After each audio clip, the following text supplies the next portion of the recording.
Hi hello ಎಲ್ರಿಗೂ ನಮಸ್ಕಾರ. Welcome back to Sandesh Academy. ಇವತ್ತು ನಾವು KA 708ಗೆ ಬೇಕಾಗುವಂತಹ 15 ಡೇಸಿನ ಮ್ಯಾರಥಾನ್ ಸೀರೀಸ್ ಏನು ಮಾಡ್ತಾ ಇದ್ದೀವಿ, ಅದರ ಡೇ 12 ಇದಾಗಿರುತ್ತೆ. ಇದರಲ್ಲಿ ಜನರಲ್ ಇಂಗ್ಲೀಷಿನ ಪಾಠನ ಸಾಲ್ವ್ ಮಾಡ್ತಾ ಇದ್ದೀವಿ. ನೆನಪಿರಲಿ, ಇಡಿಯಮ್ಸು, ಪ್ಯಾಸೇಜು, ಎರರ್ ಡಿಟೆಕ್ಷನಿನ ಪ್ರಶ್ನೆಗಳನ್ನು ಸಾಲ್ವ್ ಮಾಡಬೇಕು ಅಂತ ಸಾಕಷ್ಟು ಪ್ರಶ್ನೆಗಳು ಇಡಿಯಮ್ಸಲ್ಲಿ ಬರ್ತಾ ಇದೆ. ಈ ಕ್ಲಾಸಲ್ಲಿ ಹಲವಾರಷ್ಟು ಸ್ಪರ್ಧಾರ್ಥಿಗಳು ಅಡಿಷ್ನಲ್ ಪ್ರಶ್ನೆಗಳನ್ನು ಸಾಲ್ವ್ ಮಾಡಿ ಅಡಿಷ್ನಲ್ ಇನ್ಫಾರ್ಮೇಷನನ್ನು ಕೊಡಿ ಅಂತ ಕೇಳಿದ್ದಕ್ಕೆ ಎಡಿಷ್ನಲ್ ಇಡಿಯಮ್ಸನ್ನು ಶೇರ್ ಮಾಡ್ತಾ ಇದ್ದೀವಿ. ನನ್ನ ಹೆಸರು ಸಂದೀಪ್ ದೇಶಪಾಂಡೆ. ಸೊ ತಡ ಮಾಡದೆ ಈ ಕ್ಲಾಸನ್ನು ಸ್ಟಾರ್ಟ್ ಮಾಡೋಣ. ಮೊದಲನೆಯದಾಗಿ ಇಡಿಯಮ್ಸ್ ರಿಲೇಟೆಡ್ ಆಗಿ ಪ್ರಶ್ನೆಗಳು. Riya told everything about the plan. Riya ಅನ್ನುವಳು ತುಂಬ ಮಾತಾಡುವಂತಹ ಪರ್ಸನ್ನು, ಬಾಯ್ಬಡಕಿ ಅಂತ ಏನು ಹೇಳ್ತೀವಿ, ಆ ರೀತಿಯಾದಂತಹ ಪರ್ಸನ್ನು ಎಲ್ಲವನ್ನೂ ಹೇಳಿಬಿಟ್ಟಿದ್ದಾಳೆ. And upset the apple cart. So ಒಂದು ಆ್ಯಪಲ್ ಕಾರ್ಟ್ ನೋಡಿರ್ತೀರ, ಓಕೆ, ನೀಟಾಗಿ ಎಲ್ಲವನ್ನು ಜೋಡಿಸಿರ್ತಾರೆ. ಒಂದು ಕೆಳಗಡೆ ಇರುವ ಆ್ಯಪಲನ್ನು ತೆಗೆದ್ರೆ ಏನಾಗುತ್ತೆ, ಎಲ್ಲ ಡಿಸ್ಟರ್ಬ್ ಆಗಿ ಎಲ್ಲ ಸ್ಪಾಯ್ಲ್ ಆಗಿಬಿಡುತ್ತೆ. Okay, Riya told everything and upset the apple cart, told everything about the plan and helped them ಅಲ್ಲ, ಅಪ್ಸೆಟ್ ಅನ್ನುವ ವರ್ಡ್ ಇದೆ. Okay, and spoiled the plan, yes, ಇದು ಸರಿಯಾದಂತಹ ಕೂತ್ಕೊಳ್ಳುವಂತಹ statement. And joined the trip ಅಲ್ಲ, upset. And started by cart, no no no no, ಕಾರ್ಟಿನ meaning ಕೊಡೋದಲ್ಲ, it is spoiled the plan ಅಂತ. ರಿಯಾ ಟೋಲ್ಡ್ ಎವ್ರಿಥಿಂಗ್ ಅನ್ನೋದಕ್ಕೆ ಇನ್ನೊಂದು ಇಡಿಯಮ್ ಯೂಸ್ ಮಾಡ್ಬೋದು. ಏನು? ಶಿ ಸ್ಪಿಲ್ಡ್ ದ ಬೀನ್ಸ್ ಅಂತ. ರಿಯಾ ಸ್ಪಿಲ್ಡ್ ದ ಬೀನ್ಸ್ ಅಂತಲೂ ಯೂಸ್ ಮಾಡ್ಬೋದು ನಾವು. ಓಕೆ, ಮುಂದಿನ ಪ್ರಶ್ನೆಯನ್ನು ನೋಡೋಣ. He is just beating around the bush. So ಈ ಪರ್ಸನ್ ಇದ್ದಾರೆ, ಬುಷ್ ಇಲ್ಲಿದೆ. ಓಕೆ, ಲೆಟಸ್ ಇವರಿಬ್ಬರು ಒಂದು ಸಂವಾದ ಮಾಡ್ತಾ ಇರಬೇಕಾದ್ರೆ ಬುಷ್ ಅನ್ನುವುದನ್ನು ಬೀಟ್ ಅರೌಂಡ್ ದ ಬುಷ್ ಅಂತ ಹೇಳ್ತಾರೆ. He is trying to avoid talking about what is important. Main point ಏನಿದೆಯೋ ಅದನ್ನು ಬಿಟ್ಟು ಬೇರೆಲ್ಲವನ್ನು ಮಾತಾಡುವಂಥದ್ದು. Okay, this is one possibility. He is talking about important ಅಂದರೆ ಮೇನ್ ಪಾಯಿಂಟ್ ಬಗ್ಗೆನೇ ಮಾತಾಡ್ತಾ ಇದ್ದಾರೆ, ಅವಾಗ ಅರೌಂಡ್ ದ ಬುಷ್ ಆಗೋದಿಲ್ಲ. Okay, so 2 is wrong. He is trying to make a good argument, ಖಂಡಿತ ಅಲ್ಲ, ಆರ್ಗ್ಯುಮೆಂಟಿಗೆ ರಿಲೇಟೆಡ್ ಆದಂಥದ್ದಲ್ಲ, ಮೇನ್ ಪಾಯಿಂಟನ್ನು ಬಿಟ್ಟು ಬೇರೆ ಎಲ್ಲವನ್ನು ಮಾತಾಡೋದು. ಇವಾಗ ಫಾರ್ ಎಕ್ಸಾಂಪಲ್ ಯಾವುದೋ ಒಂದು ನ್ಯೂಸ್ ಡಿಬೇಟ್ ನಡೀತಾ ಇರುತ್ತೆ, ಒಬ್ಬ ಪರ್ಸನ್ 6 ಜನನ ಕೂಡಿಸಿರ್ತಾರೆ ನ್ಯೂಸ್ ಚಾನೆಲ್ಗಳಲ್ಲಿ, ಒಬ್ಬ ಪರ್ಸನ್ ಏನೇನೋ ಬೇರೆ ಅನ್ರಿಲೇಟೆಡ್ ಟಾಪಿಕ್ ಮಾತಾಡ್ತಿರೋವಂಥದ್ದು. Stop others speak on the issue, ಇದು ನಾನು ನ್ಯೂಸ್ ಚಾನಲ್ ಅಂತ ಹೇಳಿದಾಗ ಮೋಸ್ಟ್ಲಿ ಈ ಆಪ್ಷನ್ ಸೂಕ್ತ ಅನಿಸುತ್ತೆ. ಇದೆಲ್ಲ ರೈಟ್ ಆನ್ಸರ್ ಬಂದುಬಿಟ್ಟು ಮೇನ್ ಪಾಯಿಂಟನ್ನು ಮಾತಾಡದೇ ಇರೋದು. ಓಕೆ, ಮುಂದಿನ ಪ್ರಶ್ನೆ.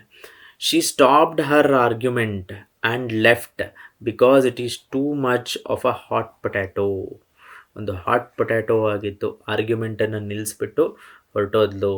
ಯಾಕೆ ಅಂತ ಅಂದರೆ, she stopped Har argument and because she was not interested ಅಲ್ಲ.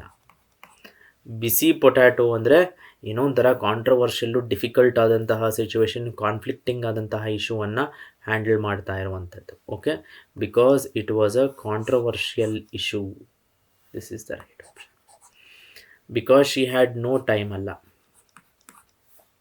Because it is not a matter of concern for her, ಅಂದರೆ ಅವಳು ಅನ್ರಿಲೇಟೆಡ್ ಇದ್ರ ಬಗ್ಗೆ ಆ ಥರದ್ದಲ್ಲ. Okay, so option 2 is right answer. ನೀವು ಆಗಲೇ ನೋಡ್ಬೋದು, ಆ್ಯಪಲ್ ಕಾರ್ಟ್ ಅಂತಾಯಿತು, ಸ್ಪಿಲ್ಡ್ ದ ಬೀನ್ಸ್ ಅಂತಾಯಿತು, ಹಾಟ್ ಪೊಟ್ಯಾಟೋ ಅಂತಾಯಿತು. ಸೊ ಸಾಕಷ್ಟು ಇಡಿಯಮ್ಸು ವೆಜಿಟೇಬಲ್ಸಿಗೆ ರಿಲೇಟೆಡ್ ಆಗಿ ಇದೆ. ಸೊ ಈ ಕ್ಲಾಸಿನಲ್ಲಿ KEA 708ನ ಟಿಪ್ಪಣಿ ನಮ್ಮ ಟೆಲಿಗ್ರಾಮ್ ಚಾನಲನ್ನು ನೀವು ಫಾಲೋ ಮಾಡಿ. ಈ ರೀತಿಯಾದಂಥನ್ನು ನಾವು ರೆಗ್ಯುಲರ್ ಆಗಿ ಶೇರ್ ಮಾಡ್ತಾ ಇರ್ತೀವಿ. ಸೊ ಫುಡ್ಡಿಗೆ ರಿಲೇಟೆಡ್ ಆದಂತಹ ಯಾವುದೆಲ್ಲ ಇಡಿಯಮ್ಸ್ ಇದೆ ಅಂದರೆ, ಈಸಿ ಆ್ಯಸ್ ಅ ಪೈ ಅಂತ ಒಂದು ಇಡಿಯಮ್ ಇದೆ, ಅಂದರೆ something that is very interesting, ತುಂಬ ಇಂಟ್ರೆಸ್ಟಿಂಗ್ ಆಗಿರುವಂಥದ್ದು. ಈಸ್ ಅ ಕೌಚ್ ಪೊಟ್ಯಾಟೋ ಅಂತ, ತುಂಬ ಲೇಝಿ ಪರ್ಸನ್ನು, ಏನು ಇನ್ಯಾಕ್ಟಿವ್ ಆಗಿರುವಂತಹ ಪರ್ಸನ್ನು ಕೌಚ್ ಪೊಟ್ಯಾಟೋ ಅಂತ ಆಗುತ್ತೆ. ಹಾಟ್ ಪೊಟ್ಯಾಟೋ ಅಂದರೆ ಬೇರೆ, ಮತ್ತೆ controversial topic. Okay, smart cookie, ಅವನು is a smart cookie. Let us say for example Shaktikanta Das, RBI governor, is smart cookie ಅಂತ. ಓಕೆ, ಸೊ ಇದನ್ನು ನಾವು ಕ್ಲೆವರ್ ಪರ್ಸನ್, ತುಂಬ ಕ್ಲೆವರ್ ಇರುವ person, smart cookie. piece of cake, something that is easy to do. For me English grammar section is a piece of cake. ತುಂಬ ಈಸಿಯಾಗಿ solve ಮಾಡ್ತೀನಿ, ಅದನ್ನು ನಾವು ಪೀಸ್ ಆಫ್ ಕೇಕ್ ಅಂತ ಹೇಳ್ತೀವಿ. He is a top banana ಅಂದರೆ most powerful person around. So we say the POTUS, let us say for example, President of the United States is a top banana in NATO nations ಅಂತ. Okay, in a pickle, stuck in a difficult situation. The POTUS, that Trump, is in a pickle after his controversial statements against India and its H1B visa issuing. ಈ ಥರದ ಸಿಚುವೇಶನ್ಸನ್ನು ನಾವು ಹೀಗೆ deal ಮಾಡ್ತೀವಿ, right. ಮುಂದಿನ ಒಂದು segment passage related ಆದಂತಹ ಪ್ರಶ್ನೆಗಳು, ಅದನ್ನು ನೋಡುವಂತಹ ಸಮಯ. ಸೊ ನಾನು ಆಗಲೇ ಹೇಳಿದೆ, ಪ್ಯಾಸೇಜಿನಲ್ಲಿ ಈಗ ಹೊಸ ರೀತಿಯಾದಂತಹ ಪ್ಯಾಸೇಜ್ ಬರ್ತಾ ಇದೆ. Fill in the blanks type of passage. Music is the most understood language in the world. Music ಅನ್ನೋದು, ಸಂಗೀತ ಅನ್ನೋದು ಎಲ್ಲರೂ ಅರ್ಥ ಮಾಡಿಕೊಳ್ಳುವಂತಹ ಒಂದು ಭಾಷೆ.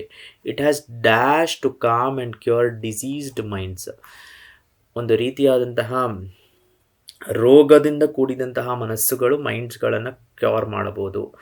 ಏನು ಅಂತ ಅಂದರೆ, it has the potential, it has the negativity ಅಲ್ಲ, ಇಟ್ ಹ್ಯಾಸ್ ದ ಗ್ರೇಡ್ ಅಲ್ಲ, ಅದರಲ್ಲಿ ಸಾಮರ್ಥ್ಯ ಇದೆ. ಓಕೆ, ಸಾಮರ್ಥ್ಯ ಇದೆ ಅನ್ನೋದನ್ನು ನಾವು ಹೇಳ್ತಾ ಇರೋದು. ಮೆಂಟಾಲಿಟಿನೂ ಅಲ್ಲ. The aesthetic effect of music is dash and divine, which is the correct. ಅಂದರೆ ಅದರ ಒಂಥರ ಏಸ್ಥೆಟಿಕ್, ಶೃಂಗಾರಭರಿತವಾದಂತಹ ಎಫೆಕ್ಟು, ಸುಂದರವಾದಂತಹ ಎಫೆಕ್ಟು, ಅದು is dash, is appealing, disastrous ಅಲ್ಲವೇ ಅಲ್ಲ. ಅಂದರೆ ಅದನ್ನು ಕೇಳಬೇಕು ಅನಿಸೋದು, ಪಾಸಿಟಿವ್ ಆದಂತಹ ವರ್ಡ್ ಬೇಕು. ಯೂಸ್ಲೆಸ್ ಅಲ್ಲ. ಫ್ಯುಟೈಲ್, ಇದೊಂದು ಸಿನಾನಿಮ್ ಆಗಿ ಬರ್ಬೋದು. ಫ್ಯುಟೈಲ್ ಅಂದರೆ ವೇಸ್ಟ್. ಮೈ ಎಫರ್ಟ್ಸ್ ವೇರ್ ಫ್ಯುಟೈಲ್ ಅಂತ ಹೇಳ್ತಾರೆ, ವೇಸ್ಟ್ ಅಲ್ಲ. So is appealing, one is the right answer. 54K. Music loving people tend to forget their pain faster, and they can also be dash enough to understand the pain of others. ಅವರು ತಮ್ಮ ನೋವನ್ನು ಮರೆಯುತ್ತಾರೆ ಬೇಗ, also ಬೇರೆಯವರ ನೋವನ್ನು ಅರ್ಥ ಮಾಡಿಕೊಳ್ಳುತ್ತಾರೆ. ಆ ಸಂವೇದನೆ ಇದೆ ಅಂತ ಹೇಳ್ತಾರೆ. ಓಕೆ, ಆ ಸಂವೇದನೆ ಇದೆ, ಬೇರೆಯವರ ಕಷ್ಟವನ್ನು ಅರ್ಥ ಮಾಡಿಕೊಳ್ಳುವ ಸಂವೇದನೆ ಇರೋದು. ಸಾಕಷ್ಟು ಜನರಿಗೆ ಅದನ್ನೇ ಸಂವೇದನಾಶೀಲ ಅಂತ ಹೇಳ್ತಾರೆ. ಅದನ್ನು ಇಂಗ್ಲೀಷಲ್ಲಿ ಹೇಗೆ, what is the correct option? They can also be indifferent enough ಅಲ್ಲ. ಇಂಡಿಫರೆಂಟ್ ಅಂದರೆ ನಂಗೆ ಅದೇನು ಮ್ಯಾಟ್ರೇ ಆಗೋದಿಲ್ಲ ಅಂತ. They can also be weak enough ಅಲ್ಲ, ಅವರು ವೀಕ್ ಅಲ್ಲ, strong people. Okay, they can also be unkind enough ಕೂಡ ಅಲ್ಲ, ದೇ ಆರ್ ಸೆನ್ಸಿಬಲ್, ಸಂವೇದನೆ. ಸೊ ಸಾಕಷ್ಟು ಬಾರಿ ಸಿನಿಮಾ, ಚಲನಚಿತ್ರ, ಒಳ್ಳೆ ಸಿನಿಮಾಗಳು ಬಂದಾಗ ತುಂಬ ಸಂವೇದನಾಶೀಲವಾಗಿ ತೆಗೆದಿದ್ದಾರೆ ಅಂತ ಹೇಳ್ತಾರೆ, ಸೆನ್ಸಿಬಲ್ ಟಾಪಿಕ್ ಅಂತ. ಓಕೆ, ಸೊ ಈ ರೀತಿಯಾಗಿ ನಾವು ಪ್ಯಾಸೇಜ್ ಪ್ರಶ್ನೆಗಳನ್ನು ಸಾಲ್ವ್ ಮಾಡುವಂಥದ್ದು. ಹೊಸ ರೀತಿಯಾದಂತಹ ಪ್ಯಾಸೇಜ್ ಪ್ರಶ್ನೆಗಳು ಇದು KEA ಅಲ್ಲಿ ಬರ್ತಾ ಇದೆ ರೆಗ್ಯುಲರ್ ಆಗಿ. Okay, right. ಎರರ್ ಡಿಟೆಕ್ಷನಿನ ಪ್ರಶ್ನೆಗಳು ಪುಷ್ಕಳವಾಗಿ ಬರುತ್ತೆ. 3 to 4 ಕ್ವೆಶನ್ಸ್ ಮಿನಿಮಮ್ ರೆಗ್ಯುಲರ್ ಆಗಿ ಎರರ್ ಡಿಟೆಕ್ಷನ್ನ ಪ್ರಶ್ನೆಗಳು ಬರುವಂಥದ್ದು, ಯಾವುದೇ ಒಂದು ಡೌಟ್ ಇಲ್ಲ ಇದರಲ್ಲಿ. ಮೊದಲನೆಯ ಪ್ರಶ್ನೆ, find out the error part from the given options below. After many attempts, ಇವನು ತುಂಬ ಅಟೆಂಪ್ಟ್ಸ್ನ ನಂತರ, okay, he gave out the idea of earning money through gambling. After many ಅಟೆಂಪ್ಟ್ಸಲ್ಲಿ ಯಾವುದೇ ತಪ್ಪಿಲ್ಲ, ಸರಿ ಇದೆ. ತುಂಬ ಅಟೆಂಪ್ಟ್ಸ್ ನಂತರ, ಸೊ 1 ಕ್ರಾಸ್ ಮಾಡ್ಬೋದು. ಹೀ ಗೇವ್ ಔಟ್ ಯಾಕೋ ತಪ್ಪು ಅನಿಸ್ತಾ ಇದೆ, ನೋಡೋಣ. The idea of earning money, ಇದರಲ್ಲಿ ಏನೂ ತಪ್ಪಿಲ್ಲ, ದುಡ್ಡನ್ನು ಗಳಿಸುವ ಒಂದು idea. He gave out the idea. So through gambling, ಜೂಜಿನ ಮುಖಾಂತರ. ಓಕೆ, ಸೊ 4ಅಲ್ಲಿಯೂ ಯಾವುದೂ ತಪ್ಪಿಲ್ಲ. ತಪ್ಪೆಲ್ಲಿರುವುದು ಅಂದರೆ ಈ ಫ್ರೇಸಲ್ಲಿ.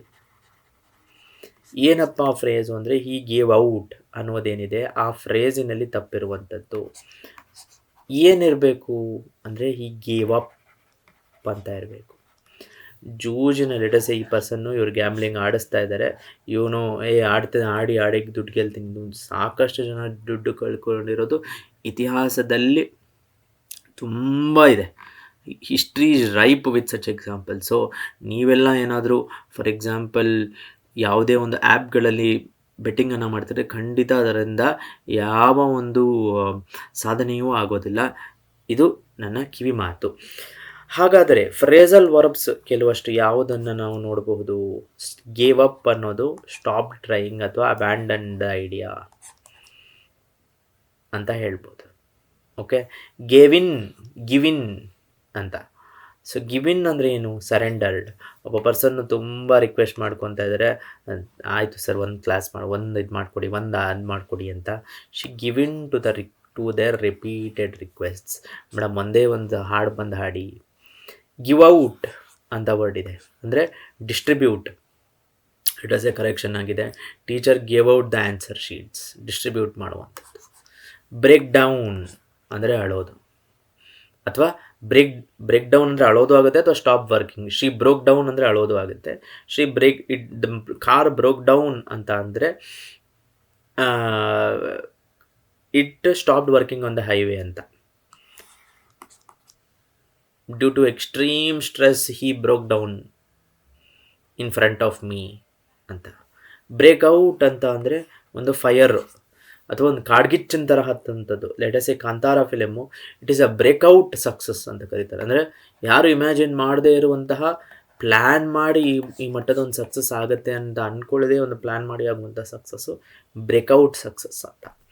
ಟರ್ನ್ ಡೌನ್, ತುಂಬ ಸತೆ ಏನೋ ಒಂದು ಕೇಳಿದ್ರು ಟರ್ನ್ ಡೌನ್ ಆಫರು, ಅಥವಾ ಇನ್ನೊಂದು ಆಫರ್ ಇದೆ, ನನ್ನ ಜಾಬ್ ಆಫರನ್ನು ಟರ್ನ್ ಡೌನ್ ಮಾಡೋದು. ಟರ್ನ್ ಅಪ್ ಅಂದರೆ ಬರೋದು. ಲೇಟಾಗಾದರೂ ಬರ್ತೀನಲ್ಲ ಅಂತ ಹೇಳ್ತಾರೆ ಎಷ್ಟೊಂದು ಜನ ಫ್ರೆಂಡ್ಸ್ ಮೀಟಿಂಗ್ಗೆ. So he turned up late for the meeting, ಬರೋದು. ಇದನ್ನೆಲ್ಲ ನಾವು ಏನಂತ ಕರಿತೀವಿ? Phrasal verbs. Remember, idioms are different, phrasal verbs are different. ಮುಂದಿನ ಪ್ರಶ್ನೆ, ಲಾಂಗ್ ಲೈಫ್ ಈಸ್ ಡಿಸೈರಬಲ್. ಇದೆಲ್ಲ GTTCಯಲ್ಲಿ ಬಂದಂತಹ ಪ್ರಶ್ನೆಗಳು, KEA ಕಂಡಕ್ಟ್ ಮಾಡಿದಂತಹ GTTCಯಲ್ಲಿ ಬಂದಂತಹ ಪ್ರಶ್ನೆಗಳು. Long life is desirable if one be healthy, ಇಲ್ಲೇ ಗೊತ್ತಾಗ್ಬಿಡುತ್ತೆ ತಪ್ಪಿದೆ ಅಂತ. And has some money to spare, ಅಥವಾ no error. Long life is desirable, ದೀರ್ಘವಾದಂತಹ ಬದುಕು ಎಲ್ಲರಿಗೂ ಎಲ್ಲರ ಒಂದು ಆಶಯ. ಅದು ಸರಿಯಾಗಿದೆ ಸ್ಟೇಟ್ಮೆಂಟ್, ಯಾವುದೇ ತಪ್ಪಿಲ್ಲ. Okay, if one is healthy, is ಬರಬೇಕು, ಈಸ್ ನಾಟ್ ಬಿ ವರ್ಬಿನ ಈಸ್ ಬರಬೇಕು. Okay, so error is in this statement. And has some money to spare ಅಲ್ವೇ ಅಲ್ಲ, 4 ಕೂಡ ರಿಮೂವ್ ಆಯಿತು. ಮುಂದಿನ ಪ್ರಶ್ನೆ, ರೀಟಾ ಅನ್ನುವಳು ಅವಳ ಪಾಸ್ಪೋರ್ಟನ್ನು ಕಳೆದುಕೊಂಡಿದ್ದಾಳೆ. ರೀಟಾ ಲಾಸ್ಟ್ ಹರ್ ಪಾಸ್ಪೋರ್ಟ್. ಓಕೆ, ರೀಟಾಲ್ ಏನು ತಪ್ಪಿರೋಕ್ಕೆ ಸಾಧ್ಯ? ಈಸಿಯಾಗಿ ಒಂದು ತೆಗೆದು ಬಿಡ್ಬೋದು.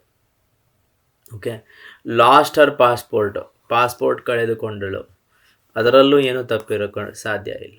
ಓಕೆ, ವಿಚ್ ಎಫೆಕ್ಟೆಡ್ ಹರ್ ಅಂತ ಇದೆ. ಇಲ್ಲಿ ಎಫೆಕ್ಟೆಡ್ ಅಂತ ಬರಬಾರ್ದು, ಅಫೆಕ್ಟೆಡ್ ಅಂತ ಬರಬೇಕು. ಅದು ಅವಳಿಗೆ ಅಫೆಕ್ಟ್ ಆಯಿತು. ಸೊ ಎರರ್ ಇರೋದು 3ಅಲ್ಲಿ. ಎಫೆಕ್ಟ್ ಅಂದರೆ ಕಾಸ್ ಎಫೆಕ್ಟ್, ಯಾವುದೋ ಒಂದು ಎಫೆಕ್ಟ್ ಆಯಿತು ಅಂತ. ಅಥವಾ ಲೆಟಸೆ ಸೈನ್ಸಿನಲ್ಲಿ ಕೆಲವಷ್ಟು ಎಫೆಕ್ಟ್ಸ್ ಬರುತ್ತೆ, ಅಥವಾ ನೀವು ಫಿಲ್ಟರ್ಸಲ್ಲಿ ಆ ಎಫೆಕ್ಟ್ ಹಾಕಿದ್ದಾರೆ, ಈ ಎಫೆಕ್ಟ್ ಹಾಕಿದ್ದಾರೆ ಅಂತ ಎಲ್ಲ ಹೇಳ್ತೀವಿ. So that is effect. No error is wrong, 3 is the right answer. ಮುಂದೆ, ದ ಪೆಸಿಫಿಕ್, ಸಮುದ್ರದ ಆಳ ಏನಿದೆ Pacific, is a deepest ocean in the world.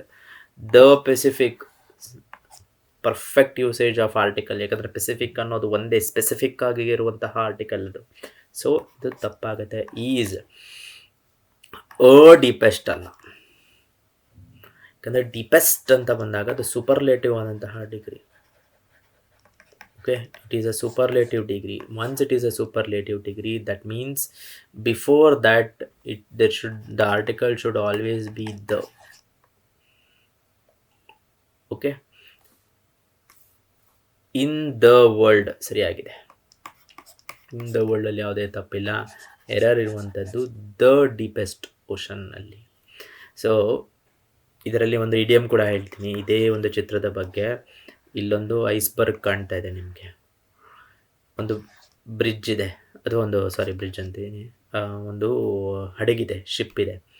ಅದಕ್ಕೆ ಏನು ಕಾಣ್ತಾ ಇದೆ ಅಂದರೆ ಟಿಪ್ ಆಫ್ ದ ಐಸ್ಬರ್ಗ್ ಕಾಣುತ್ತೆ.